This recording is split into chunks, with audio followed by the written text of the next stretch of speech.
Well, Merry Christmas, sports fans. It's this time of the year again when old Damien has had too many slices of turkey and too many roast potatoes, so it's time to do some physical exercise to work off the pesky calories. And what better way to do that than on a nice bright morning, go out and start doing some nasty physical work on the land yacht. So what's on the cards today is a pretty essential job, and it's going to be swapping the differential. Now, as you can probably see, the yacht was originally a 520i, which was a 2.2 6-cylinder petrol engine. Now, when I drove the car, I bought the car in Cork, and it was over 100 miles of a drive home. And one of the things that I paid close attention to, apart from the clouds of steam that were gushing from the radiator, was the relationship between gearing, engine RPM and road speed. Now, pretty much found that it was the exact same as the E36, and that was that 3000 RPM in 5th gear equated to 65 miles per hour, which is fine for the particular engine that was in the car at that time, but not for our 13-inch beast. So, as I may have mentioned in a previous video, we have one of these, which is a BMW 530D differential, and we're going to be fitting that to the car today. Now, the big difference here, excuse me, told you I was eating too much turkey, is that this diff has a ratio of 2.81 to 1. Whereas the one that's presently fitted to the car here is a 3.72 to 1. So we're looking at quite an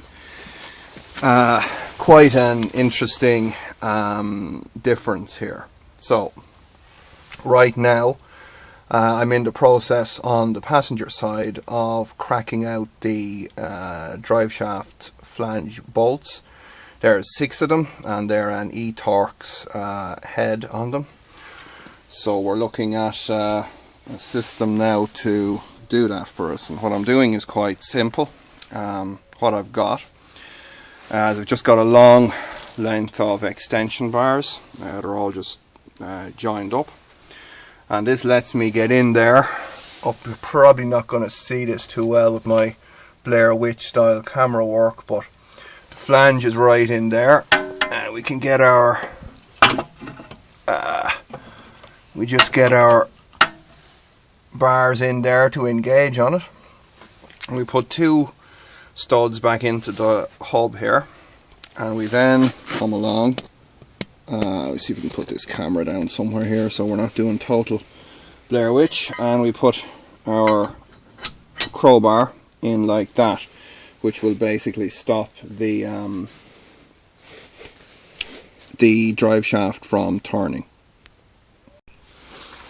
So we're just gonna, there's 6 of these studs on each flange, so we're just gonna have to get in amongst them and crack them off, and they're unfortunately quite tight, but that's what we have our trusty bar for. And unfortunately, I discovered, much to my dismay, my trusty half-inch impact gun just didn't have the guts to take these out, so that's going to have to get replaced pretty soon, because it's kind of an important piece of kit to have. Now, you might be saying to me, well, geez, Damien, you know, why didn't you save yourself all of this grief and just buy a 530D? Well, wish it had been that simple. For those not in the know, it was very much in the past decade or so in this country, and I believe in the UK as well, a swap or a switch or a transition or some other word to that effect of buying preferences away from petrol cars cut towards diesel cars. Not least of which, I suppose, was the ever-increasing cost of fuel, the fact that diesel is generally cheaper, you get more miles to the gallon, all that kind of thing. But what it has meant is, and it's kind of a little bit of a double-edged sword for the EV people, is that the price of big engine petrol cars like the Land Yacht here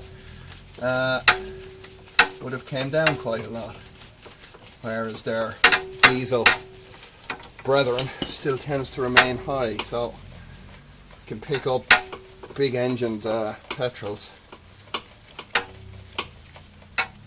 at quite economic prices these days, hence the Land Yacht.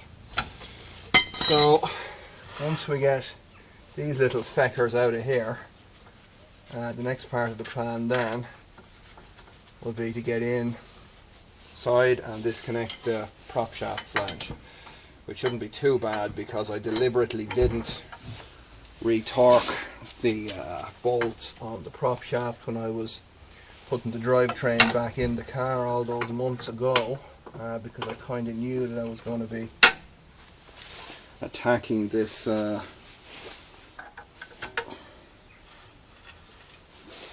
this differential swap. And the funny thing is as well, in terms of diff swaps, it's generally the opposite way around that most of the engine powered guys are actually going. They want taller diffs, so they want you know, over a 4:1 ratio, whereas what we're looking is to keep the RPMs as low as we can. And it also helps us to actually make use of the 5 gears that we have. I mean, certainly in the E36, prior to the diff swap, really and truly, there was only maybe 3 gears in the car that were usable, and with the diesel diff I can use all of them, though I generally don't use first unless I'm moving off with a heavy load like towing something, which I have done. Actually towed a 7-seater Toyota people carrier on one occasion, so people who say you can't tow with an electric are probably the ones that haven't ever driven one. So yeah, that's what we're doing here on this morning, trying to work off some of that turkey and get a bit of work done on the car at the same time. So I hope everyone's having a good Christmas or holiday or whatever word you want to use for it. I certainly am, and that's what it's all about, really. Just another little tip as well, by the way, if you're running with a long series of extension bars like so, put a little bit of just insulating tape on them. It means that they're not always pulling apart on you when you have to go into a tight space, and it's going to catch on things. It kind of helps them slide off stuff as well. So alright, that's all the bolts out on this side. I'll go ahead and unbolt the far side, and we'll get in there and undo the prop shaft flange. Stand by for action.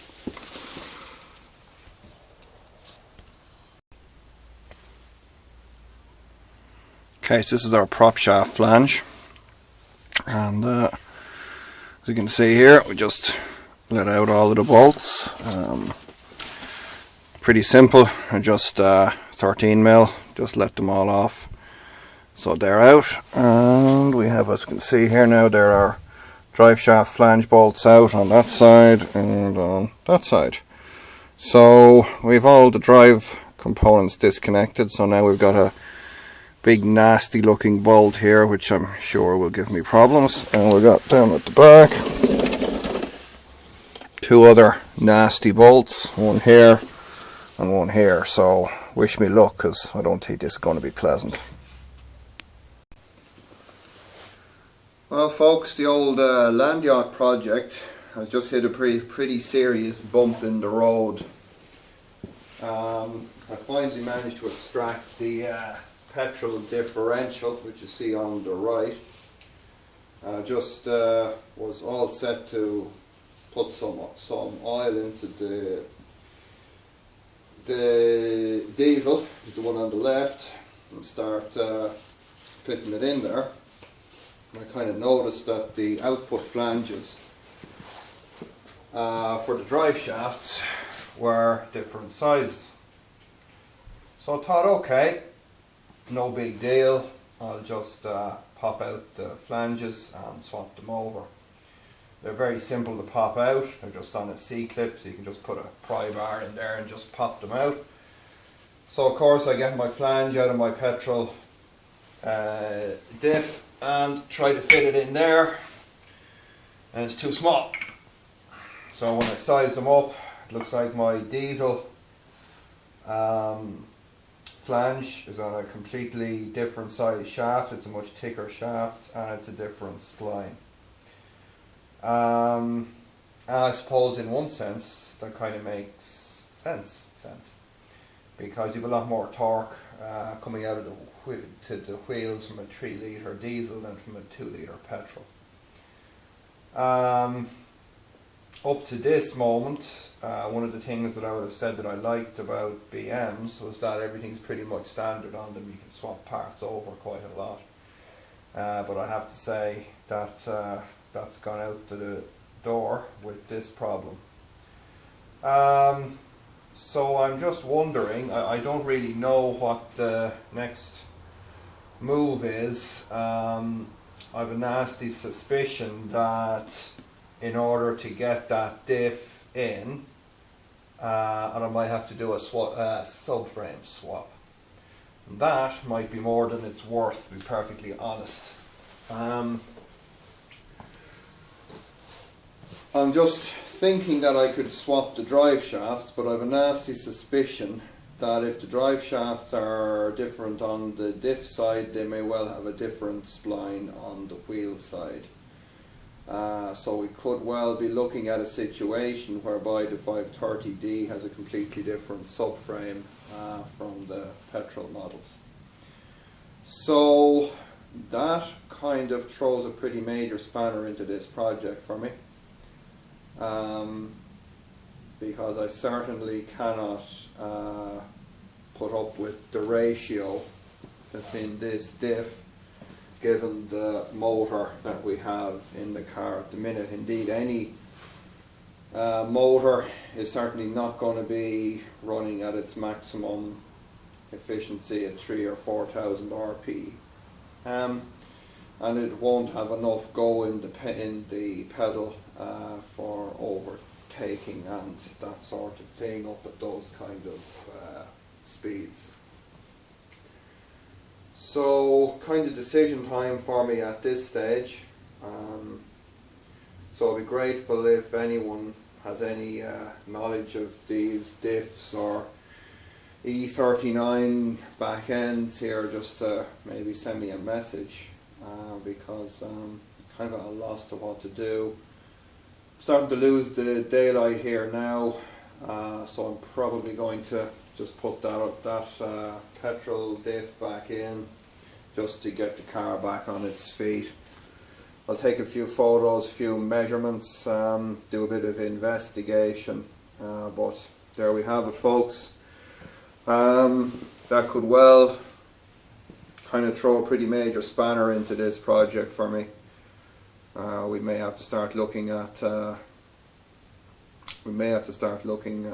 other options here, so stay with us anyway, and if anyone can throw a bit of advice my way on this, maybe there's maybe that diesel diff I got is from a later model or something. I'm just going to have to try and see what the situation is. It's maybe an E46 diff might be what I'm looking for. I do know that there are a few different sizes of BM diffs, because I went through a bit of a struggle to find what they call the small case diff with a diesel ratio for the E36 compact. I kind of thought I was out of the woods with the E39 in that sense. That it'd be fairly straightforward. Well, looks like it's not.